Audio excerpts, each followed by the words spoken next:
and so high. If you do not even qualify for the LTA playoffs, you have no chance of going to Worlds, and very likely there are going to be roster changes made for them too. So they are also, in a lot of ways, playing for their jobs here today. There's so much pressure in this final game. Well, here we go. Let's get into it. As the first ban of the draft, 100 Thieves back on the blue side for this Game 5. They do not want to face the mid lane Zeri from Loki. They watched the Disguise series. They remember what happened in that 5th and final game. C9 focusing on more standard mid laners to target against 100 Thieves with a Zven Annie. Pantheon is still up, so will we see if that's going to get banned out here.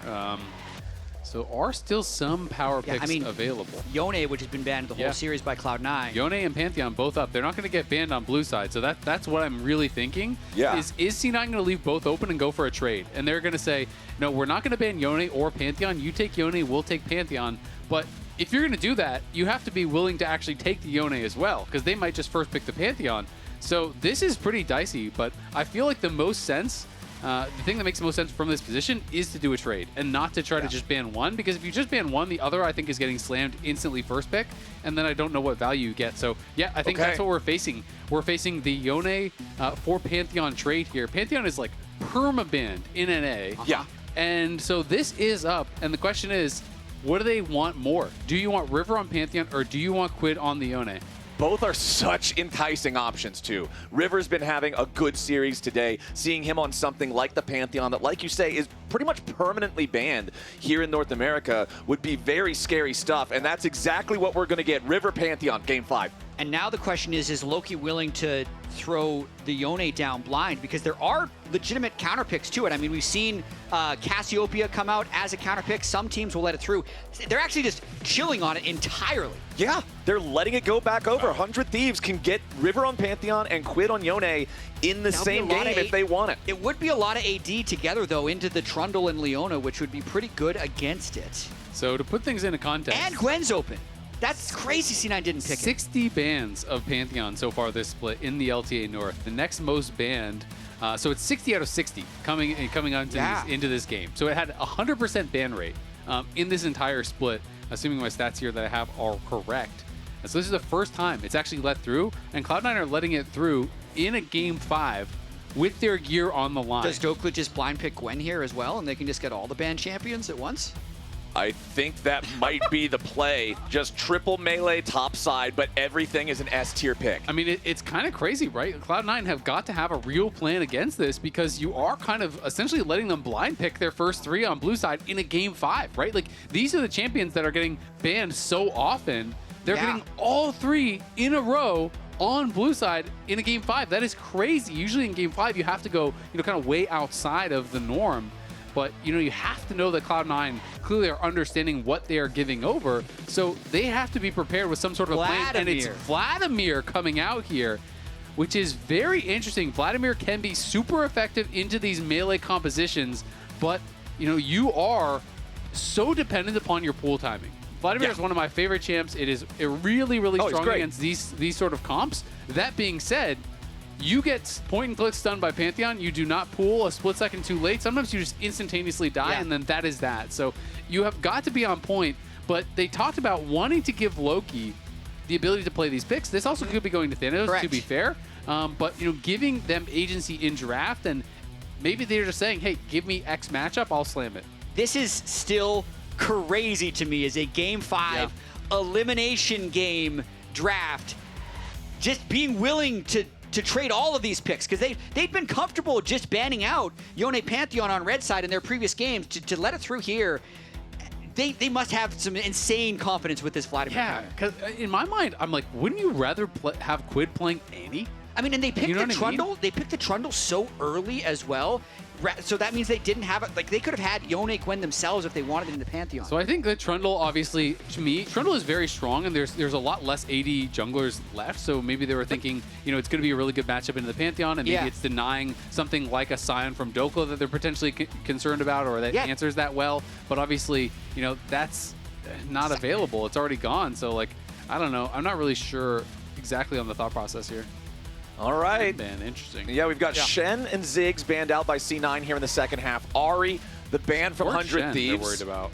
So that does say that 100 Thieves is thinking this is top lane Vladimir. Jhin also going to be banned away here, so Zven cannot pick that one. Yeah, but this also just proves like Game 5 Fearless is the most unique puzzle you'll ever see for every single game. There's no professional game, I just heard, from Loki or Thanatos on Vladimir. So this will be the first time they brought it on stage in this important of a game. Yeah, I mean, worked out for Loki on the Zeri mid. Obviously, it wasn't the first, but was a departure from the norm. FBI considering Smolder here, looking scaling for scaling. This is a pretty common answer into Senna. When you are playing Senna, you say, we'll go bar for bar. You want to scale? I'm going to scale too. You're going to get a stack? I'm going to get two. So, definitely looking to do that. Fifth pick here is for one of the solo lanes. So this Vlad could be mid or top. They are going to have their answer here of this final pick. And the question is, what is Eyla going? They really cook. They moved the Pantheon to support and jungle like something else. Taric! Eyla Taric. I actually kind of love that. So a lot of people think of Taric as like, how does it answer their engage? No, use Taric ult offensively. It's actually so much better that way because you're guaranteeing value. So you strap the Bastion in onto your Yone, you send him in. Not only is he the anime protagonist doing a million DPS, but now he's immune. And now he has a stun coming off him as well, right? So it is really, really scary that Bastion Dazzle, they are going TF here. Yeah.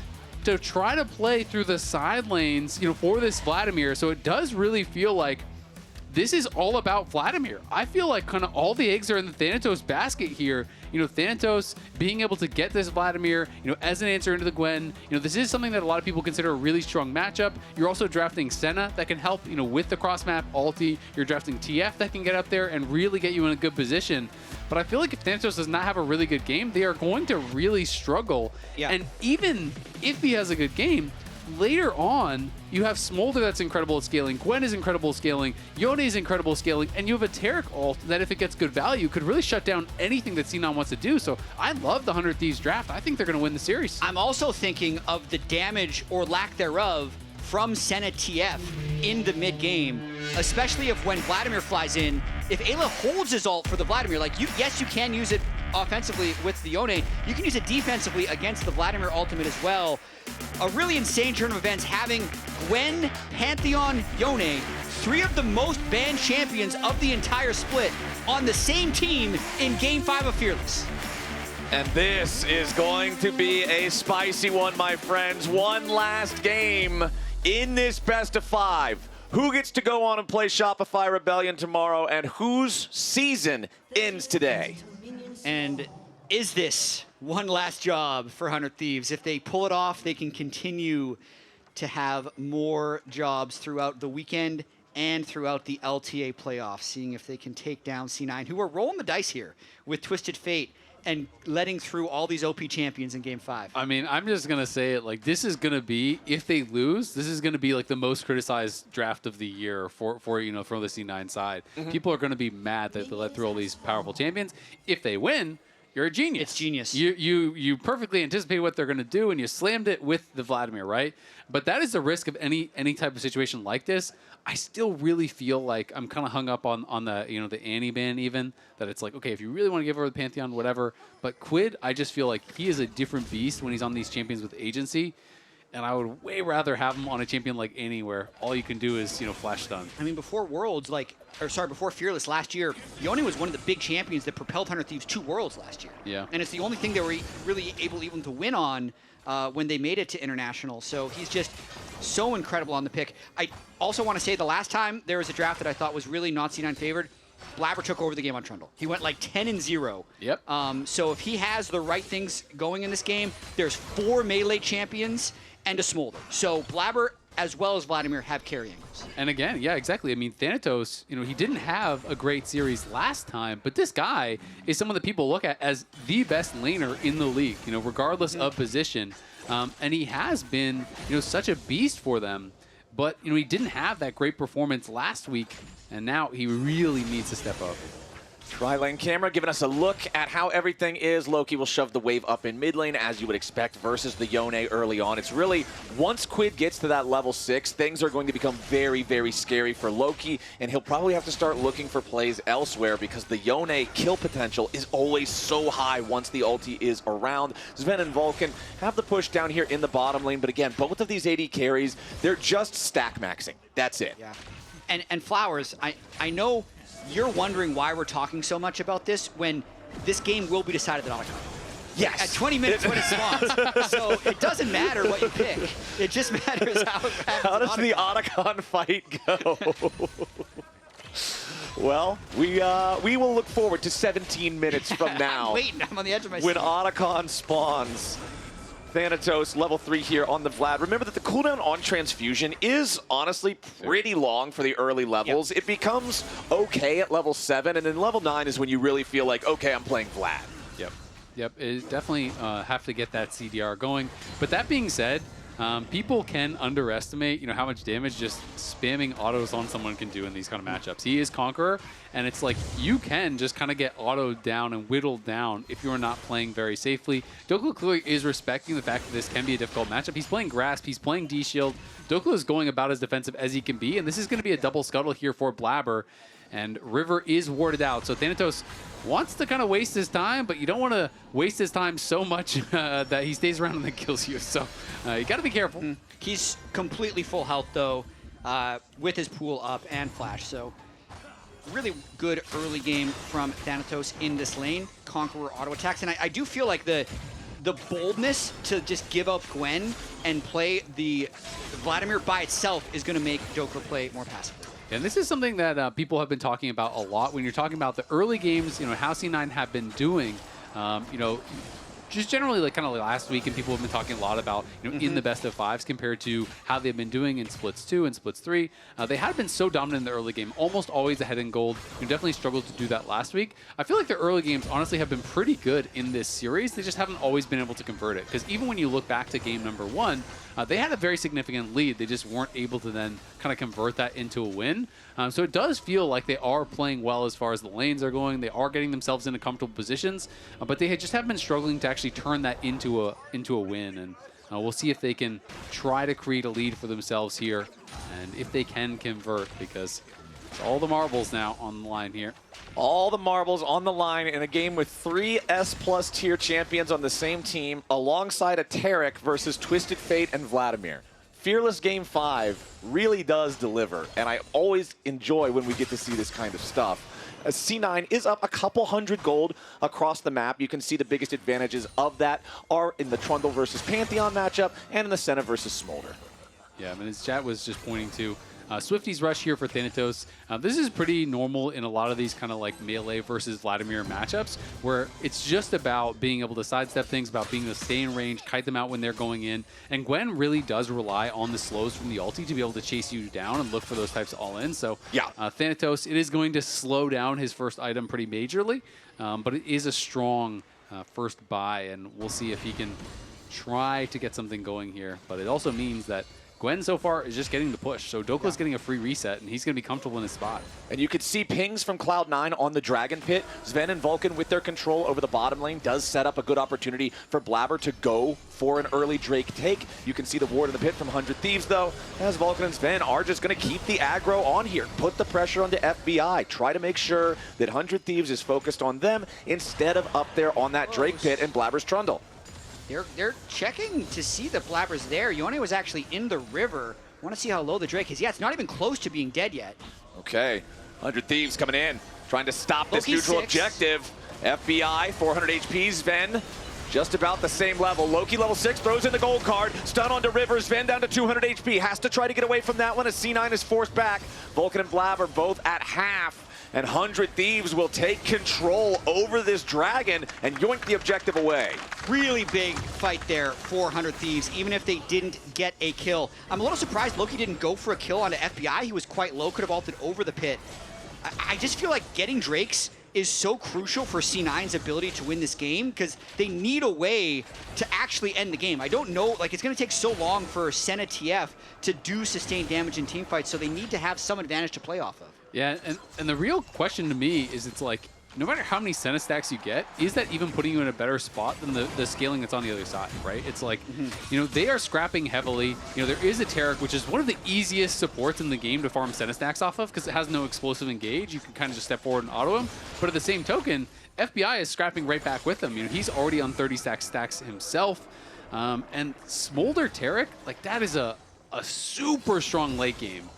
So yes, Senna is going to be scaling, and I guess you're going to hope that you're going to just be able to kind of like outrange them, but Smolder's poke is going to be so problematic later on into the game. And Quid is, with Mercury Treads, completely fearless. Like, Leona Twisted Fate can't do anything to a Mercury Treads Door and Shield Yone.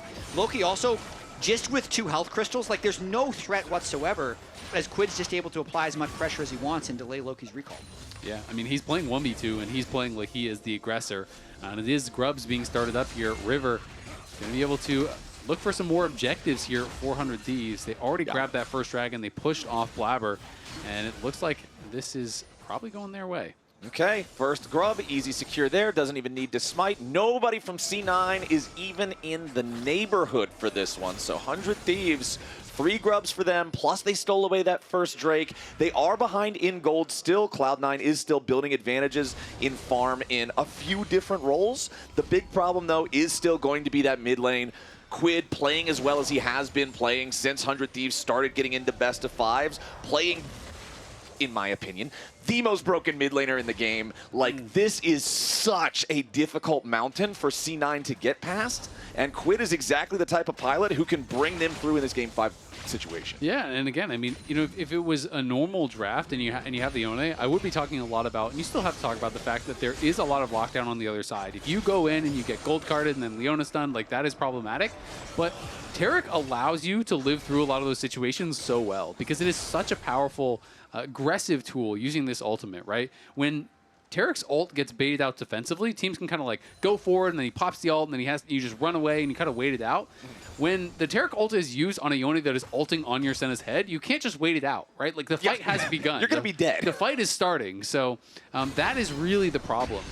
And that Bastion Dazzle combo is so strong. Like one good Bastion Dazzle off of a Q3 from Quid is probably going to be lights out. And here we go, Zven and Vulcan trying to get away as Dokla fires off the needlework. River arrives with the Grand Starfall, and that's going to be both Zven summoner spells. Yeah, I also do feel like C9, they have a plan of their own. Like Thanatos waiting, farming well, was doing extremely well in the 1v1, surviving in the 1v2 against the Smolder and Taric, who can't do much aggressively towards him. Loki, I think, is struggling in this Yone lane, but you're trying to play off side lanes and play off Vladimir. I'm just thinking, Azale, like, the amount of momentum that the winner of this game will carry on to the next round. We were talking about miracle runs and gauntlet runs of the past, and the fact that this weekend is, if you are to win the LTA North, 3 best of 5s in a row, this is just such a start to the story. Okay, Thanatos going to hit level 9 now, so we've got that fully powered up transfusion, and the Vladimir can start to come online and become more of an issue. But if we're talking about who's online, who's a problem, it is still that Yone in mid as Thanatos starts up the fight on Dokla. Subjugate popped by Blaber. C9 make their move, and Blaber gets first blood. Honestly, really surprised that Blaber took that. I feel like this has to be a Thanatos game, and it seemed like Dokla was dead to rights there. Blaber still had his pillar even. Like, I don't think there was any way out for Dokla. Either way, still a good play. They do get that kill. But despite the fact that they have this Vladimir, side lanes aren't going to be easy for Cloud9 because 100 Thieves can still so easily go into a 1-3-1, right? You know, you could have, even if you get Vlad into a good spot, one winning side lane, but then how is TF going to do against a Gwen or a Yone late game with the potential of a Pantheon coming in to answer? That is going to be a problem.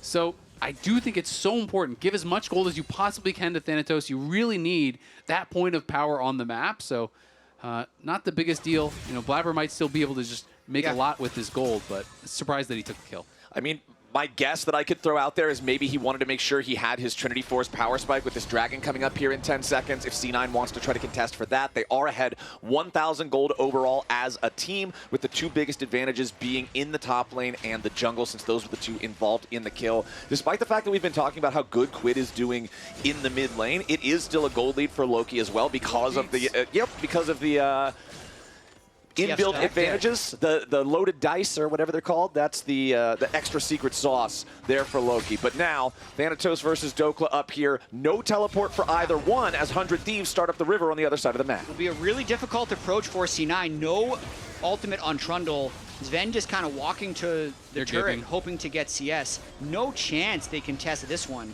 No. And the more Drakes that the Taric Smolder team get, the easier it's going to be for them to play out this game. Because when you can just sit around an objective, wait for the other team to fly into you, and then use Taric ult, that's when you're at your strongest. Yeah, and I mean, FBI, 76 stacks on the Smolder, has the Essence Reaver completed. They got 3 grubs. They got 2 dragons. So if they don't like the looks of a fight, there's no pressure on this team whatsoever, because Soul, will be so far away from Cloud9. So really, the pressure is going to be mounting here on C9, and they're kind of painting themselves into a spot where they have a gold lead. They're in a comfortable spot, but if you have one bad team fight, like that could be Soul point that could be really, really troublesome. Ooh, nice pillar, gets Quid stuck next to the wall. Blaber with really good placement on that one, forces out the defensive ulti from Quid. Now without the fate sealed, maybe that can stem some of the aggression that he's been playing with here in the mid lane. Yeah, because if Loki can't get pushed, Loki can't go anywhere with the TF ult, right? And that kind of has been the story, is that he has not been able to really get out,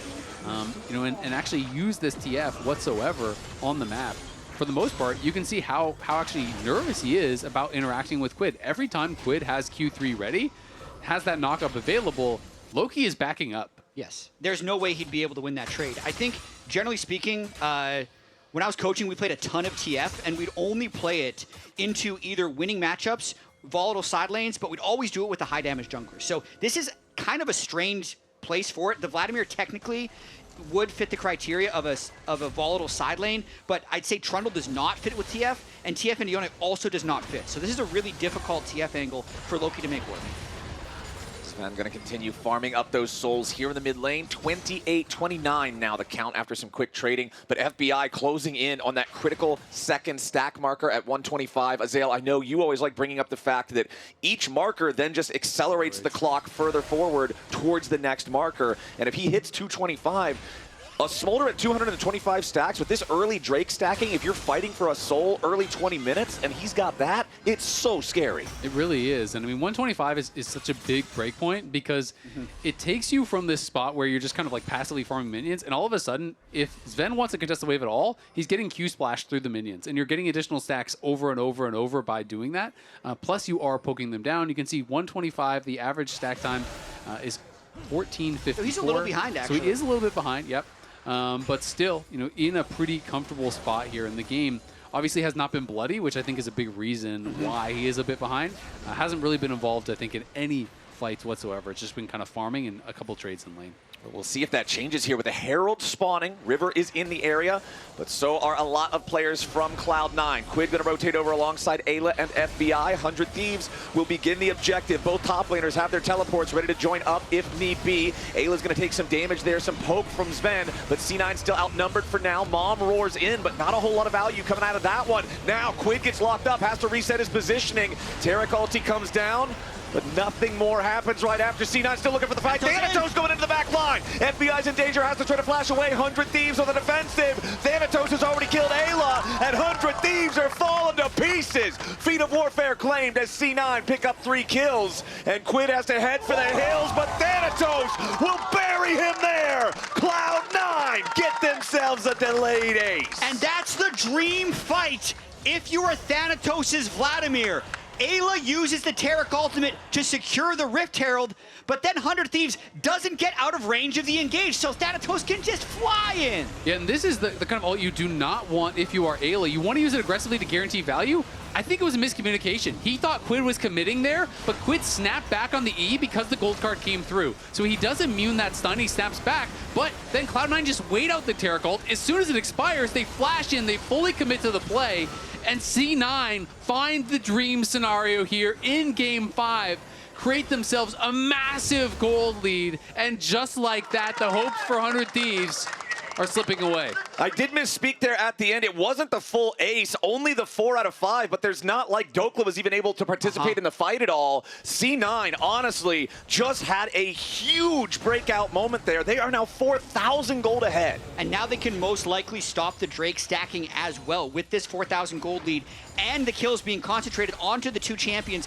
that are the best against melees versus the 4 melee team composition. So Blaber already setting up towards this Drake. Thanatos is top lane. I guess he sees no reason to stop farming or slow his income because he's going to want to continue to scale into being a raid boss in this game. This is such a good position for C9 to be in based on everything we're talking about in this draft, going against Gwen, Pantheon, Yone, finding that window and getting the gold onto the characters that need it most. Yeah, and you can see, that is kind of an example of why a lot of pros, when you talk to them, say that Taric is not good in pro play because it is easy to play around the ultimate. And that's why I think it is so key to use it aggressively and not defensively, because the pros are so good about dancing around and forcing you to use that. Try to use it defensively, don't commit, waste that ult, which is such a monstrously long cooldown, and then find the fight right after.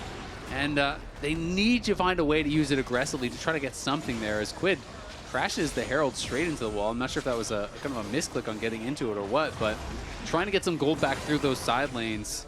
Cloud9 in a wonderful spot. Yeah, C9 are also going to take the 3rd Drake of the game, so the fast soul stack no longer going to be an option here. 400 Thieves. The cost of that, though, was the first turret going the Thieves' way, so they now secure the feats of warfare for themselves.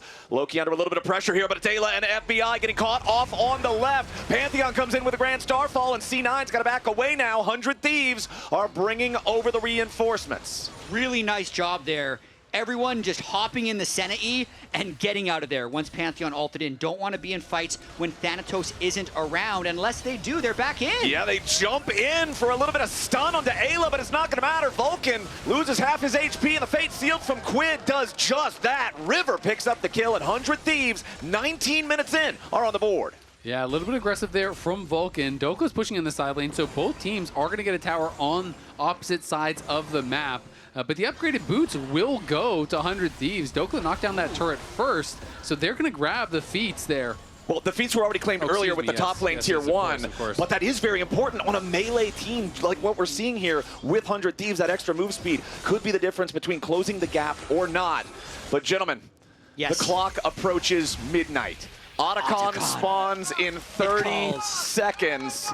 And this could be the moment that decides the entire rest of the year for these 2 teams. And real quick, before we get to Atakhan, I want to call out how much trust C9 has been putting into Thanatos and Loki. I mean, last elimination game against DSG, they pulled out a Rek'Sai top and a Zeri mid, and it worked out here. They give over 3 of the most banned champions on the patch for a Vladimir top and TF mid. They are really allowing these guys the opportunity to play non-meta champions in crucial situations. And this game so far, Thanatos is making it pay off, but we're going to see what happens now that Atakhan is spawned. I mean, that is what you want from your big stars, the ability to have the confidence to call for these champions, to call for these opportunities where they think they can take over. Zven now at 51 stacks here at 20, so just about dead on the average.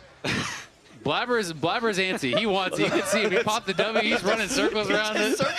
That to me is like one of those things where your joke is like, let's do Atakhan. Everyone else is like, no, get away. King's like, no, go away from it.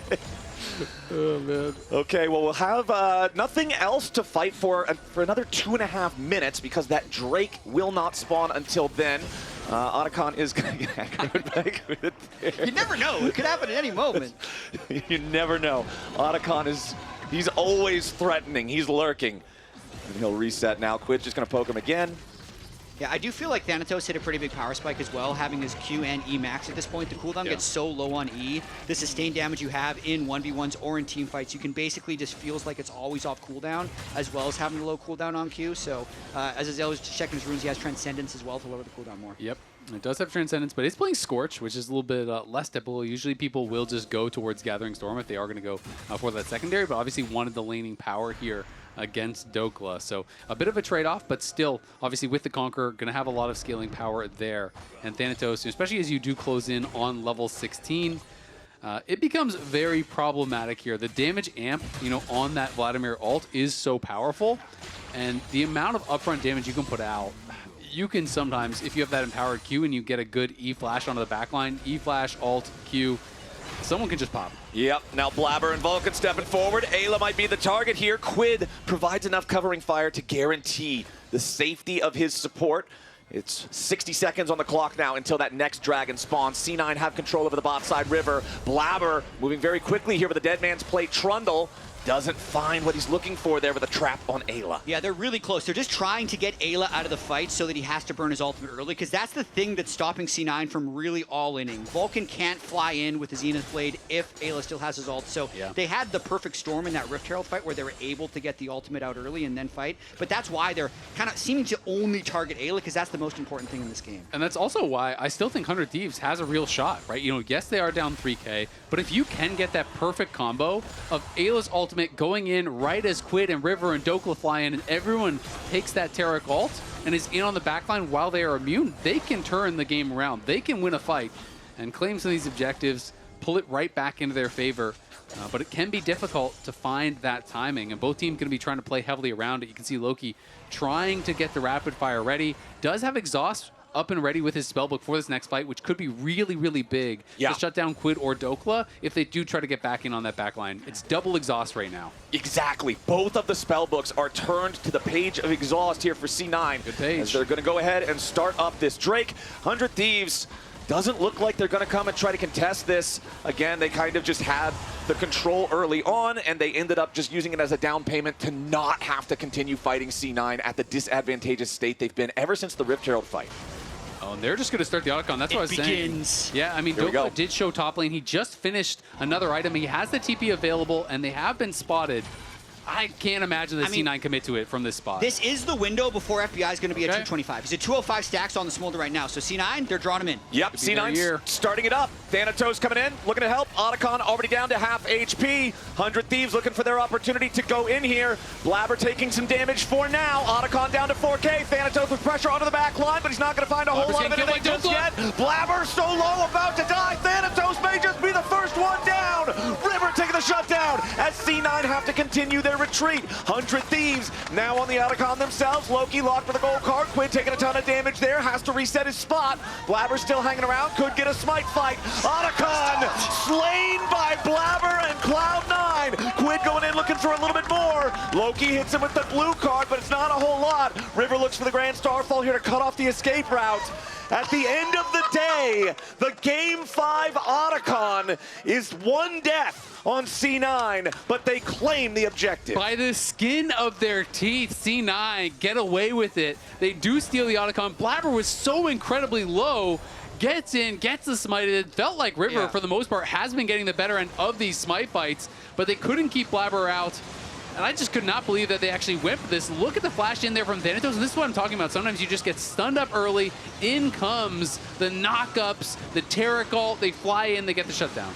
Yeah, Thanatos had no chance when the Taric ultimate isn't burned. And Blaber, if he does smite the Atakhan, it has so much health. The Trundle passive will heal him basically to half health, so that's why he's like, as long as I get this, he's kind of risking the whole game moving in for this smite. If he doesn't get it, he probably dies afterwards on the engage.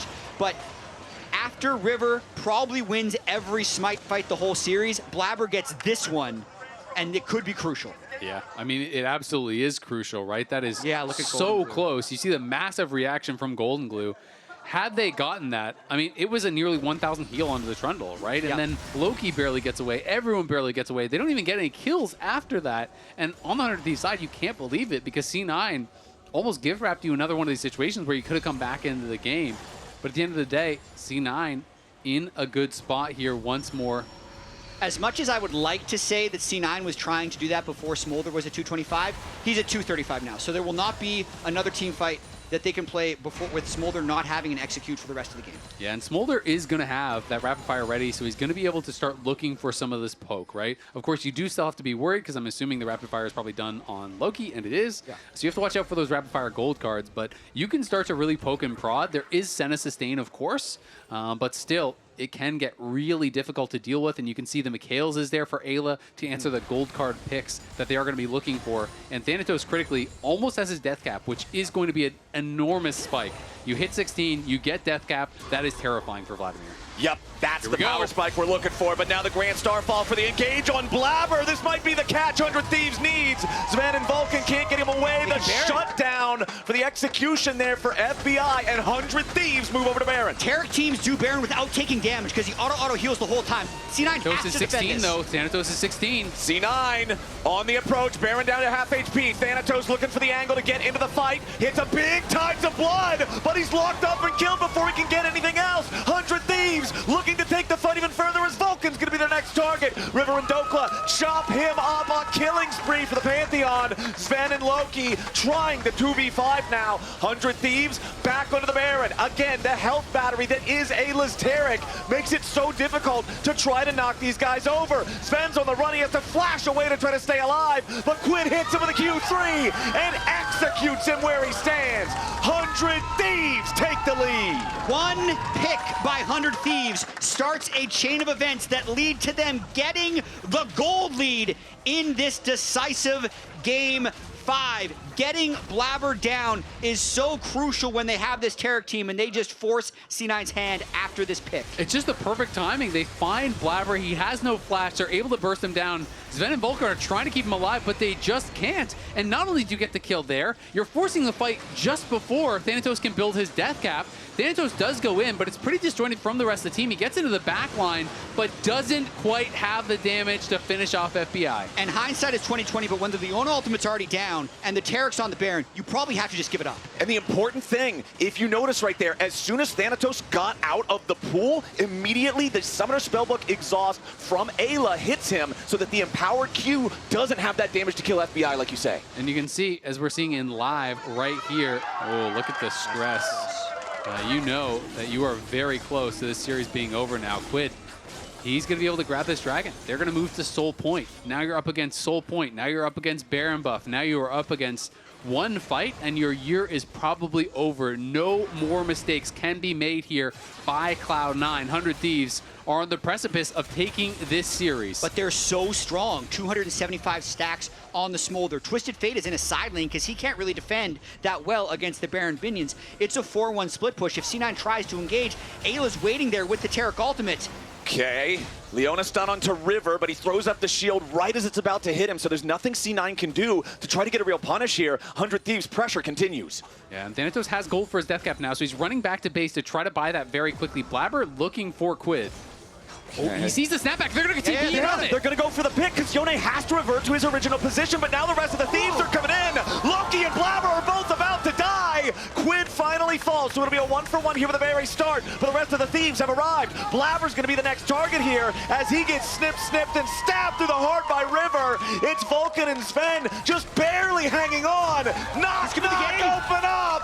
FBI's on a killing spree, and 100 Thieves are breaking into the base. Blaber and Vulcan are the only ones alive. 100 Thieves have 4 members. Flowers, this could be it. Thanatos has to perform a miracle defense here. Eyla does not have Cosmic Radiance. FBI and the rest of 100 Thieves continue their push. Nexus turrets in their eyes. Thanatos wants to step forward, but he immediately has to pull the stun from River. Vulcan and Thanatos have to hold on for another 15 seconds. River goes in for the stun. Thanatos is down. Vulcan alive for now. Needs 5 more seconds on Loki. 100 Thieves defy expectations, eliminate Cloud9, and move forward. What a series. What decisive plays there from 100 Thieves. Full confidence in being able to pull it off. They find their moment. It looked like Cloud9 had found a pick onto Quid, but everyone from 100 Thieves, as they always do, trusts in each other, piles into the fight. River ults in. Quid turns around with the ult. They win the fight. They close out the series, and they end the year for Cloud9. Absolute devastation from Cloud9 and Thanatos. Joy of victory and the agony of defeat in this one. This game meant everything. It's the elimination of Cloud9. They will not be going to Worlds. They will not be playing another game. With the win, though, 100 Thieves qualify for the LTA playoffs, keep their chance at Worlds alive, keep their chance at an LTA North Championship alive as well. Their miracle run will continue. The 100 Thieves run has been absolutely incredible. And now we're following Dokla and Quid as they make their way to the lounge for an interview.